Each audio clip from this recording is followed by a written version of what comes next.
আজকে রান্না করেছিলাম গলদা চিংড়ি ভুনা। এই প্রথমবার গলদা চিংড়ি রান্না করলাম। অবশ্য রান্নাটা কিন্তু অনেক মজা হয়েছিল। তো hello everyone, welcome to my page Labanya. আপনাদের সাথে আছি আমি লাবণী। আজকে গলদা চিংড়ি রান্নার জন্য আমি এখানে একটা কড়াইয়ে সয়াবিন তেল দিয়ে দিয়েছি এবং গলদা চিংড়িগুলো হলুদ ও লবণ দিয়ে মাখিয়ে নিয়েছি। এবারে মাছগুলো একটু হালকা করে ভেজে নেব। এই চিংড়িটা বেশি শক্ত করে ভাজা যাবে না। এপাশ ওপাশ করে উল্টে দিয়ে চিংড়িগুলো আমার ভাজা হয়ে গেছে। এবারে চিংড়িগুলো তুলে নেব। এরপরে একটা কড়াইয়ে দিয়ে দিলাম দুটো তেজপাতা ও এক টুকরো দারচিনি ও কিছুটা কাঁচা জিরে দিয়ে কিছুটা ভেজে নেওয়ার পর এর মধ্যে দিয়ে দিলাম পেঁয়াজ বাটা। আপনারা এটাকে কুচি করেও দিতে পারেন। আমি বেটে দিয়েছি। বেটে দিলে খেতে মজাটা অনেক বেশি হয়। তো এখানে আমি পেঁয়াজটা এর সঙ্গে ভেজে নিচ্ছিলাম। এরপরে দিয়ে দিব কিছুটা জিরা বাটা। পেঁয়াজের সঙ্গে জিরা বাটাটা একটু সময় নিয়ে নেড়ে চেড়ে কষিয়ে নেব।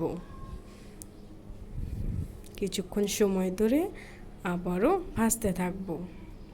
এক পর্যায়ে যখন এটা শুকিয়ে আসবে কিছুটা হলুদ, ধনিয়া ও লঙ্কা গুঁড়ো মিশিয়ে এর সঙ্গে কষিয়ে নেব।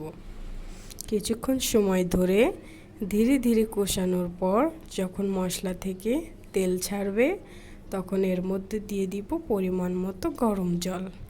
আপনারা আপনাদের পরিমাণ মতো দিয়ে নেবেন। এরপরে সামান্য পরিমাণ লবণ দিয়ে নেড়ে চেড়ে একটা ঢাকনা দিয়ে ঢেকে দেব।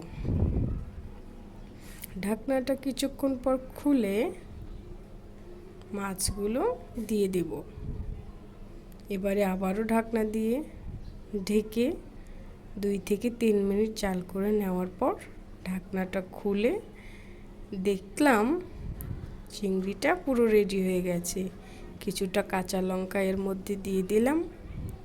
এবারে সামান্য পরিমাণে একটু জাল করে নিলেই নামিয়ে নিব আমাদের গলদা চিংড়ি ভুনা। নামিয়ে নিয়েছি গলদা চিংড়ি। এটা কিন্তু গরম ভাতে খেতে খুবই অসাধারণ লাগে। আমার ভিডিওটি যদি আপনাদের ভালো লেগে থাকে তাহলে অবশ্যই ফলো দিয়ে আমার পাশে থাকবেন এবং লাইক, কমেন্ট ও শেয়ার করতে ভুলবেন না কিন্তু। সবাইকে অনেক ধন্যবাদ। আমার পাশে থাকবেন। দেখা হবে।